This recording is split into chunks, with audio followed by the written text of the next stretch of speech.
सैयदा फातिमा की बहुओं ने कहा, हुसैन हमारी बात मान ले। देखिए अली असगर प्यास से रो रो करके कभी बेहोश होते हैं, कभी होश खोते हैं, कभी मुट्ठियां बांधते हैं, कभी मुट्ठियां खोलते हैं। अल्लाह अकबर, इतना सुनना था। हुसैन ने कहा, कहना क्या चाहती हैं? बीबियों ने कहा, इस शहजादे को ले जाएं और पानी पिला करके लाएं।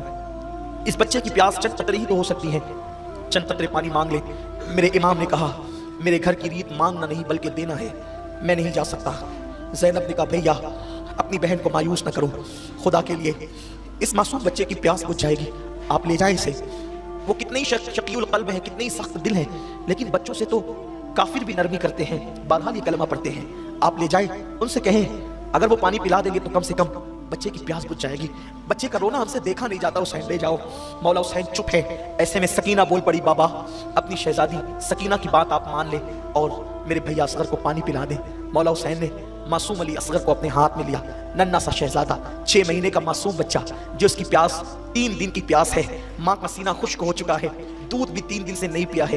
वो रोते हैं, रो करके होश खोते हैं, होश में लाए जाते हैं तो रोते हैं, कभी मुट्ठियां बांधते हैं, कभी मुट्ठियां खोलते हैं। लोग कहते हैं अली असगर इसलिए रोते थे कि उन्हें प्यास की शिद्दत थी। हम कहते हैं खुदा की इज्जत की कसम, अली असगर प्यास के लिए नहीं बल्कि जामे शहादत के लिए रोते थे। ये उक़दा तो बाद में खुला। अल्लाह अकबर। मौला हुसैन ने बच्चे को अपने हाथ में लिया, हाथ में लेकर के चले। हिम्मत नहीं होती थी जाने की, इसलिए कि हमेशा देना आदत थी। आज मांगे तो कैसे मांगे? जिन्हें मांगने की आदत होती है वो मांगने के ढंग जानते हैं, लेकिन जिसको कभी मांगने की आदत ही न थी, जिब्रील जिसके दरवाजे पर, जिसकी मां की चौखट पे सवाली बनकर आता हो, वो कब किसके दरवाजे पर मांगने जाता। लेकिन मेरे इमाम के घर के सब लोग बज़िद थे कि बच्चे को ले जाए। शहजादा इमाम अली असगर को मेरे इमाम ने अपने हाथ में लिया। ऐसा लगा फातिमा के चांद पर, अल्लाह अकबर, हुसैन का चांद रखा गया है। एक चांद पर दूसरा चांद, ऐसा लगता था जैसे एक चांद पर दूसरा चांद रख दिया गया हो। इसी आलम में मेरे इमाम आगे बढ़े, यजीदियों के सामने खड़े हुए और खड़े होकर के कहते हैं, यजीदियों तुम्हारी नजरों में अगर कसूरवार है तो हुसैन है। इस बच्चे ने क्या किया है? इसे चंद कतरे पानी अगर पिला सकते हो तो पिला दो। इतना सुनना था। उन जालिमों ने कहा, हुसैन तुम्हारे खैमे में बहुत से बच्चे हैं, अगर इसको पानी पिला देंगे तो एक एक करके तुम बच्चे लाते रहोगे और हम क्या पानी पिलाते रहेंगे?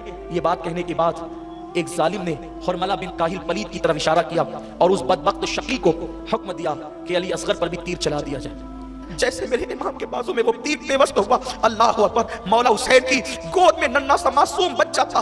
बच्चे ने हल्की सी झुरझुरी ली और एक मासूम सी चीख निकली मैदान करबला में, और वो चीख वहीं पे खत्म हो गई। बच्चा बाप की गोद में झुरझुरी ले रहा था। मौला हुसैन ने कभी गोद की तरफ कभी आसमान की तरफ देखा, और बेटे की हलक के अंदर, 6 महीने के मासूम बच्चे के हलक के अंदर जब आपने तीर देखा तो आपने जल्दी से तीर निकालना चाहा। जैसे ही तीर आपने खींचा है पूरी ताकत से, अली असगर के हलक से खून की फुवार निकली जो इमाम अली मकाम के सीधा चेहरे पे पड़ी। इमाम अली मकाम ने उसे चेहरे पे मल लिया। बाज़ मौरखीन कहते हैं आपने अपने हाथों में लिया और हाथ में लेने के बाद जो है उसको आसमान की तरफ उछालना चाहा। गैब से निदा आई, हुसैन अगर इसे तूने आसमान की तरफ उछाला क़यामत तक एक कतरा पानी नहीं बरसेगा जमीन वालों पर। आपने जमीन पे डालना चाहा। आवाज आई, हुसैन एक कतरा दाना नहीं, एक अनाज का दाना नहीं उगेगा। अल्लाह अकबर। अगर तुमने जमीन पर डाल दिया। इमाम अली मकाम ने उसे फिर अपने चेहरे पे मला, और चेहरे पे मलने के बाद कहते हैं इंशाअल्लाह क़यामत के दिन हुसैन इसी हालत में लोगों के सामने आएगा और रब की बारगाह में हुसैन इसी हालत में आएगा कि हुसैन के चेहरे पर अली असगर का खून लगा होगा। अल्लाह अकबर। मेरे मौला हुसैन ने उसके बाद लाश अली असगर को उठाया और उठाने के बाद कहा, मौला 18 साल के जवान बेटे की कुर्बानी तूने कबूल कर ली है,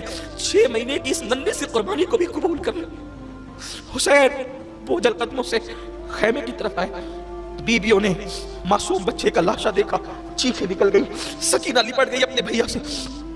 ज़ैनब कुबरा अपने सीने से अली असगर को लिपटा करके रोने लगी।